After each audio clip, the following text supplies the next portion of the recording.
Okay. Hi everyone, I'm Kathryn. I'm a PhD student from Stellenbosch University, and today I'll be presenting part of my PhD work titled Association Analysis Reveals Susceptibility Variants Linked to Parkinson's Disease in the South African Population. A bit of background. So Parkinson's disease, or PD, has the fastest growing rates of disability, prevalence, and deaths among the neurological disorders. The disease is characterized by loss of dopaminergic neurons in a particular region of the brain known as the substantia nigra. The fundamental features include an abnormal gait and posture, resting tremors, muscle rigidity, and then a slowness of movement. We also have various non-motor symptoms like mood disturbances, sleep disturbances, a decreased sense of smell, and then the gastrointestinal problems as well.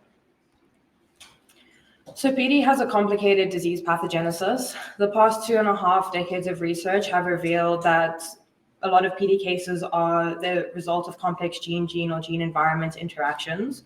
While the complete genetic etiology of PD has yet to be confirmed, there are several biological pathways that have been implicated in PD pathogenesis.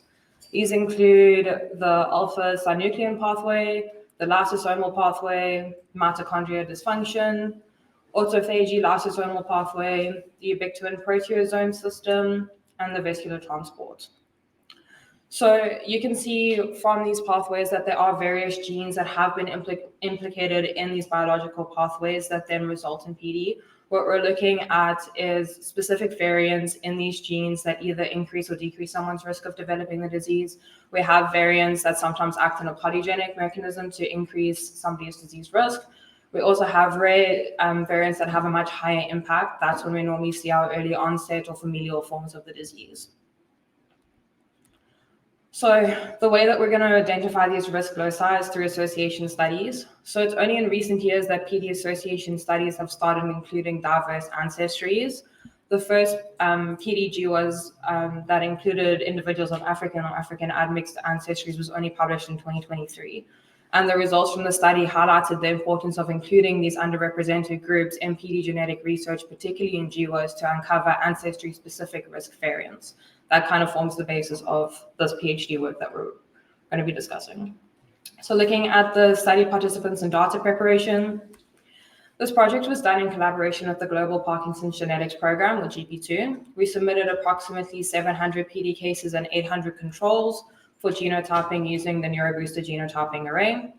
This array has a 2 million variant backbone that's based on the global diversity array. And then in addition to those 2 million variants, we have about 95,000 variants that's a custom content.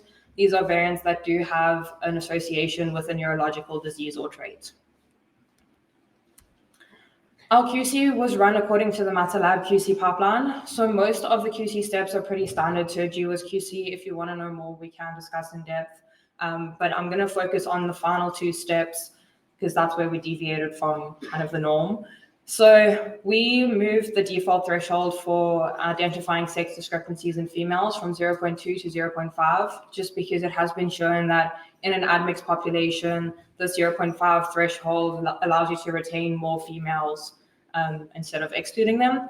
We also use Natura for kingship analysis. So Natura uses king and a threshold indicating second degree relation.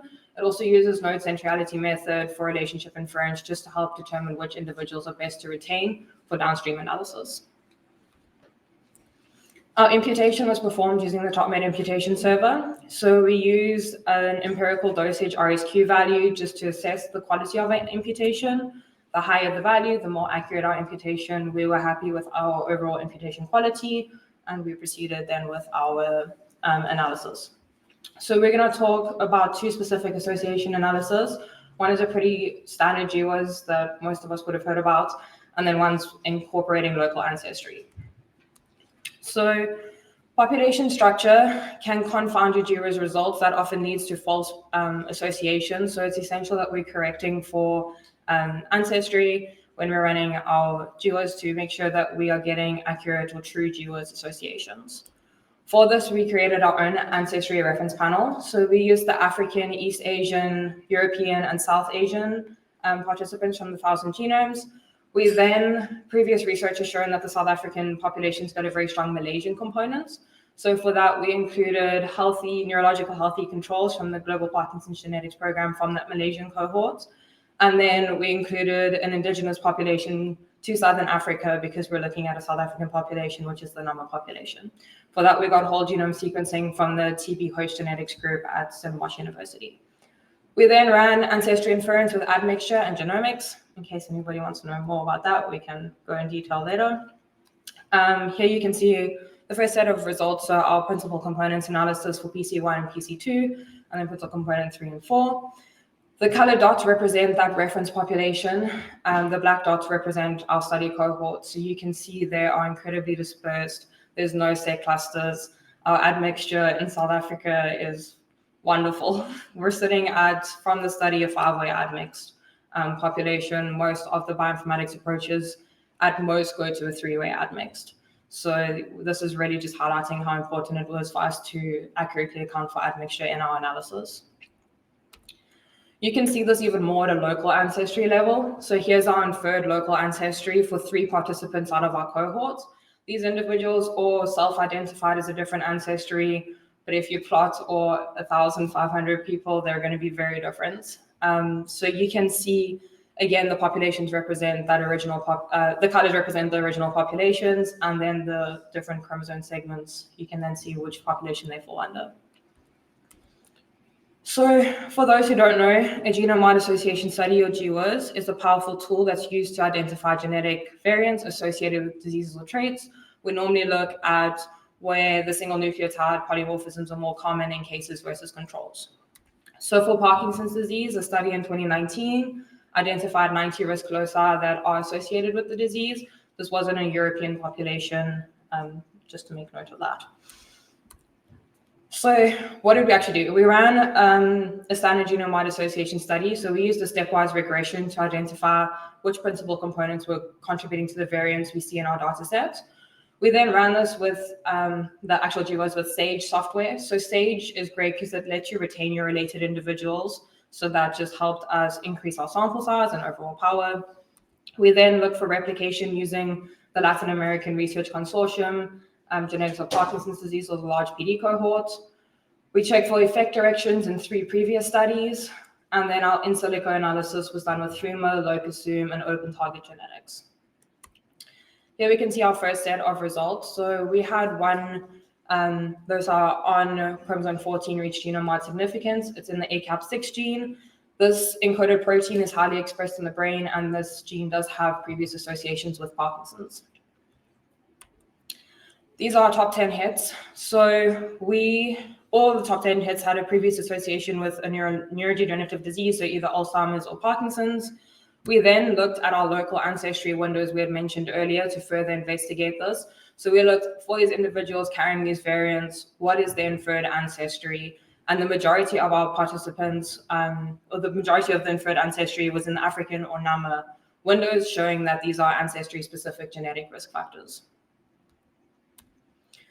We were able to replicate 14 of our loci with the large PD cohort with an aligned directionality. Our top hit did not replicate, but we did see on the previous slide that it is sitting in an African window. The Latin American cohort, unfortunately, does not have a large African component. We then checked the directionality for 3 more PD GWAS studies. The results showed both an aligned and opposing effect direction. Our results were most consistent with the 2023 multi-ancestry meta-analysis. Again, with the complex admixture in our population, it wasn't surprising that our results best lined up with the study looking at multiple ancestries. Looking at that local ancestry GWAS, so the second part. So again, this karyogram just illustrates how admixed our individuals are. What's really cool about looking at the local ancestry is that you get valuable information besides a broad population label, which we can then use as a covariate in our analysis. So we used our local ancestry results we got from genomics, and then we ran 2 local ancestry models using admix kits. You can run it simultaneously, which is really great. The first is the ATT model. So this uses your local ancestry as a covariate. And then the tractor model separates the dosage information per ancestry. So you basically get 1 GWAS per ancestry component. Here are our GWAS results for our ATT model. So we had various lead SNPs with potential biological relevance. Some had been implicated in neurodegenerative diseases, including PD. But these genes are involved in neuronal pathways and synapse function, which makes them particularly relevant for Parkinson's disease and for further investigation.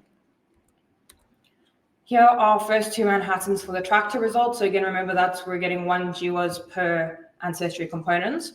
We did, on the left side, combined all our ancestries to get an overall component. So the top hit here has gene associations with PD. It also serves, the encoded protein serves as a surface marker for midbrain dopaminergic neurons and plays an important role in their maintenance. Again, with Parkinson's affecting dopaminergic neurons, you can see this is important.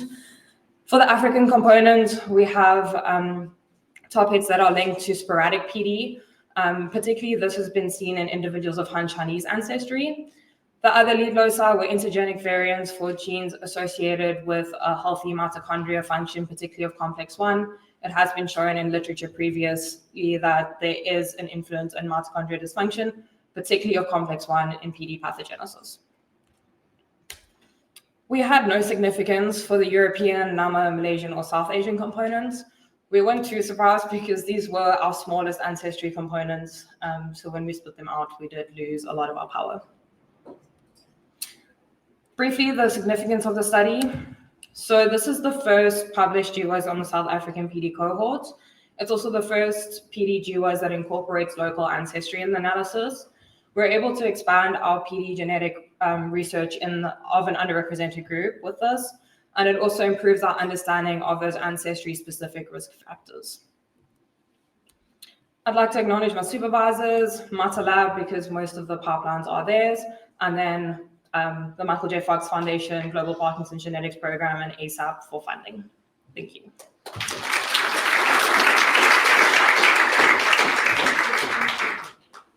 Great, thanks for that talk. Do we have any questions for Kathryn? Okay, I see one there.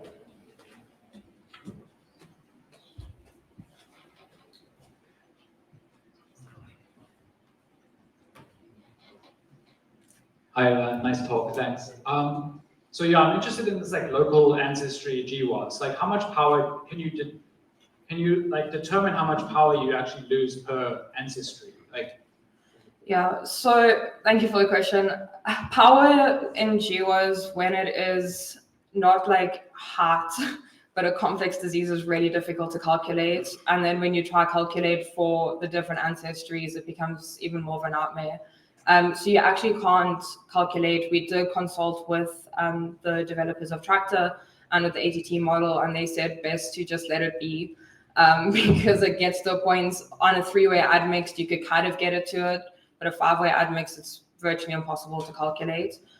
So unfortunately, we're not too sure. Their manuscript, they did do various power calculations, and it seemed to show that it increases power for an admixed population. But yeah, I can give you the link if you want to check how they did it.